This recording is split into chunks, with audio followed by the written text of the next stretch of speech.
I was convinced that there was no way to live a completely happy life. It began with a divorce, a broken home.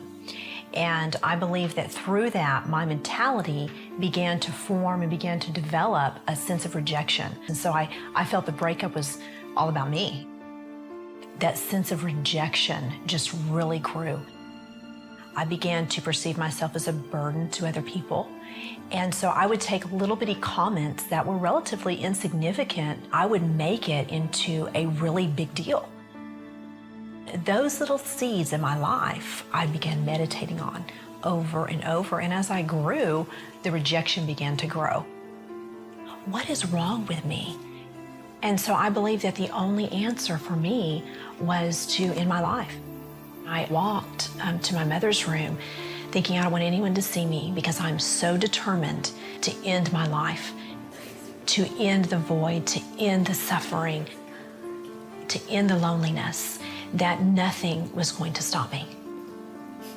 I began crying out and I began screaming out to God, God, forgive me. And the gun went off.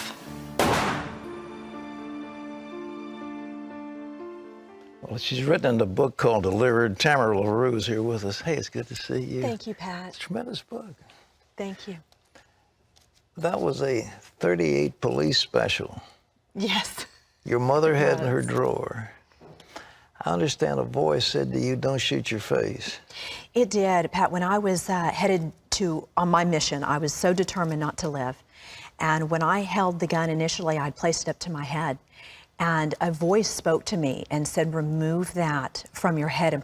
And I argued with this voice, and I said, no, because I am going to complete this mission that I have started with. And so all of a sudden I get a vision of what I would look like if I was, to some bizarre reason, survive that. And then I got a vision of what I would look like, and I felt a compassion for my family. And so I listened to the voice, and I removed the gun from my head, and I placed it down at my heart. You pointed to your chest. You had it straight going down this way into your heart. I did. I knew where my heart was, and so I took the gun and I aimed it directly for my heart because I was not going to miss. And I wanted that gun to send me into eternity because I was so desperate for my pain and my suffering to end. So you pulled the trigger and there was a loud bang, and then what happened? Pat, when I pulled that trigger, I knew my body was dying. I felt the blood rushing through my lungs. Death gripped my body. I became blind. I became deaf. And as my soul left my body, I began traveling faster than the speed of light. And I began falling and falling and falling. And all of a sudden, this explosion happened on the inside of me. It was as if there was like a sulfuric type acid burn that consumed me in every way. It was so hideous and terrifying. There are no words to describe the level of pain and the type of burn that I was experiencing. What was it? It was hell, Pat. It was what the Bible describes as hell. It was the fire of hell. And when I looked around, not only was I in a place of death, but I now had become death. I was no longer in a place where there was peace. I was in a place of total torment. Were you terrified? I had become fear. Oh, you become fear. I had become a being of fear. You know, the Bible describes that death is the absence of God. Yeah. And so in the absence of God, in the absence of anything good, your soul actually transforms into a being of fear, which is the opposite of love. So my being, my person turned into a being of fear, a being of pain, a being in total isolation. There wasn't anybody else around you. Pat, I could look out and I could see thousands, millions of people that were all around me. but I was unable to communicate with them. It was a huge sea of people. Yes, And but- there were many, many chambers that were all around me. And all of the people that were there were in the same formless being, screaming out in agony, in total terror, in a hideous scream. Then there was no end to it, Pat. There are no words to describe how horrific this was. They were screaming in agony. They were Constance. screaming in agony, and because they had become total beings of death. yeah. And that's hard for the physical mind to understand those things. But when I would look at it, I remember looking at an individual, particularly, and they were as close to me as you are. And when I saw them, Pat, I knew everything about them. I knew every sin they had committed. I knew my knowledge about their life was completely full. I knew everything they had done wrong. I knew their thoughts. I knew their emotions. I knew the will. I knew everything I could think upon. My wisdom was in its fullness. It was like a Harvard degree instantly, you know, but it didn't matter. It didn't matter. In that hideous state of a burning torment, the only knowledge that mattered was that Jesus Christ was Lord. And here I am in this state of agony, indescribable agony. And the only thing that mattered was that I never surrendered to the lordship of Jesus Christ. Was this like regret in your mind as part of that fear? Absolutely regret. that you There was so much regret and shame and guilt that I had believed a lie and that I had believed the deceit. And when I looked out across the lake, across the heavens, I could see the entire universe, Pat. And it was like the earth was magnified. And there was a mutual feeling, a mutual understanding of everyone, the thousands and millions of people that were there with me, that we did not want anyone to go where we were. We wanted people to go back to earth and warn everyone, don't believe the lie. Do not be deceived by your enemy. Do not come here.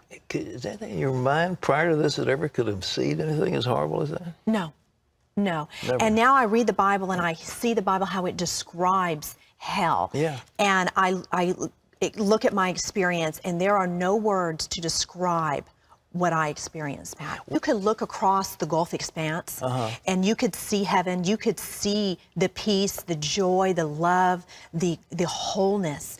And you knew you were never going to experience that because time does not exist in eternity.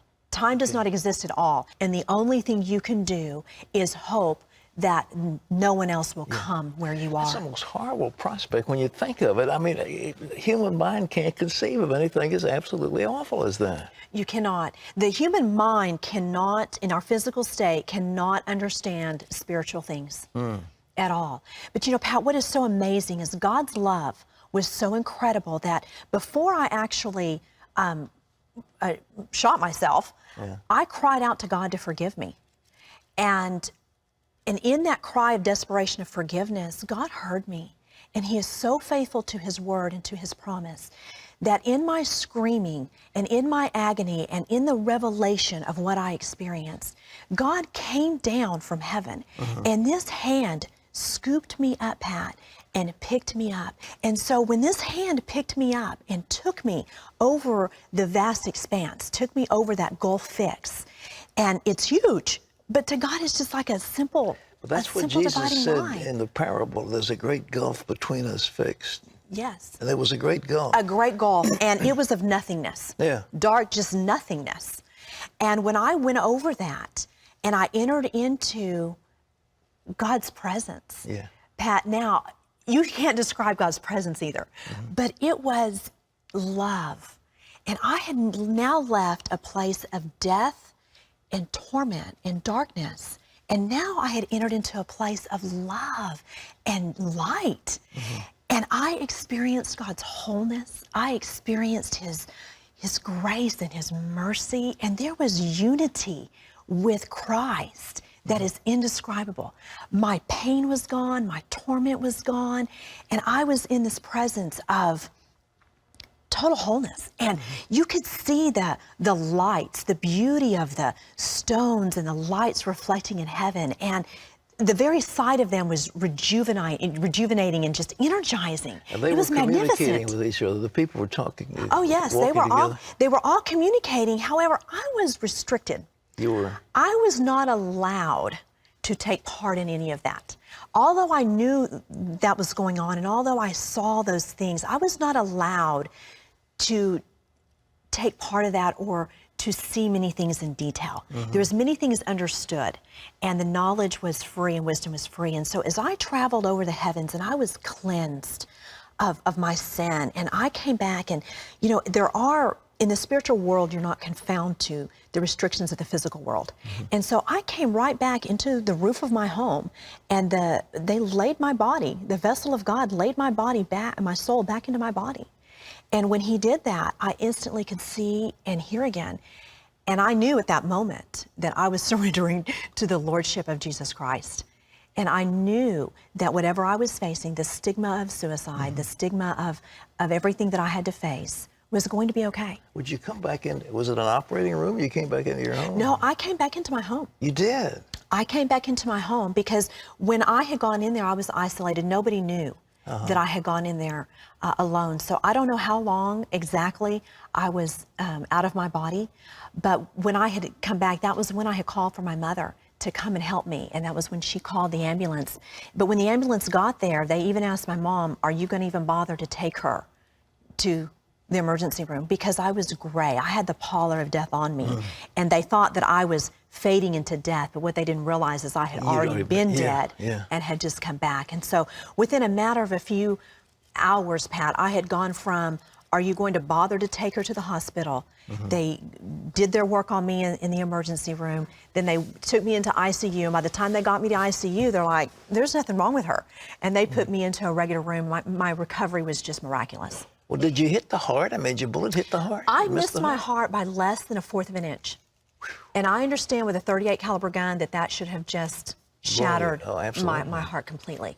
Well, according to your book, the attendants, and when you were lying there, they weren't too complimentary. They were complimentary. They're a little suggestive. It was quite humiliating. Here I was going through a situation that is humiliating in itself. Yeah. You know, being in a state of emotional just despair. To them, it was just work. You know, they were just working. Did they know you were alive and hearing all this? I was very coherent. I mean, they were looking at me for a response. Yeah. And my response was just, you know, I kind of smiled like, "I can't believe you're saying this," you know, but that was part of, God used that, Pat. He works all things for our good. Sure. And he used that to show me, "Tamara, you have got to not be afraid of people. There is only one fear you should have, and that is a reverent fear for me." You know, it's amazing. You know, you hear testimonies of how God just completely delivers you emotionally. That didn't happen with me, Pat. Although when I came back, God healed me of hopelessness. But he did not deliver me emotionally instantaneously. And I began my journey. And on this journey, it has been a wonderful journey. God has begun to teach me how to take the promises of his word and apply them to my mind and apply them to my emotions. So God has, through a process, completely delivered me and made me whole, where I am no longer emotionally distressed or depressed or sad or lonely or rejected. Do other people buy this when you tell them? What's your family, your parents? What do they think? Did you tell them where you'd been? You know, initially I did not tell them, Pat, because it scared me. Because I was so afraid of what people thought about me. I didn't tell anybody. For 2 years, I kept this secret to myself. And when I was ready to come and tell people, when I became saved, I started going to church, I started studying God's word, I started on my journey of learning how to become free and how to apply the cross to my life. But I made a lot of mistakes. And I would still fall back and I would drink and I would party with my friends because I needed these friends, I thought. And God showed me different. And so when I came out and began to tell my story, people were like, "Okay, if you're really telling the truth, then why did you go back and do these things?" And it's a perfect opportunity for me to tell them, when our soul is in our body, we are in a war for our soul. And I am having to learn how to crucify my flesh and live after the Spirit of God. And I have gone on that journey. And so now, Pat, people, when I share my testimony, we see people saved and delivered and restored and made whole. And that same love that God has given me, I'm seeing Him manifest in the lives of others. And it's just amazing. Tamara, this book is tremendous. Ladies and gentlemen, it's called Delivered. Tamara LaRue, what a story. And that journey from heaven, or hell to heaven, not heaven to hell, hell to heaven. Yes. Tamara, God bless you. This is great. Oh, thank you so much. God has been- we serve a mighty God. We do indeed. And, you know, Pat, I want to say one thing. If you are believing anything other than the gospel of Jesus Christ, you are believing a lie. Because the gospel is the truth. It is the only truth. You cannot add to it, nor can you take away And from the gospel of Jesus. you've been there. And I've been there. Tamara, God bless you. Thank you Thank you so so much. Tamara LaRue, ladies and gentlemen. A whole week, we're talking about life beyond the grave. People who've been there, they've seen it. Listen to what they say.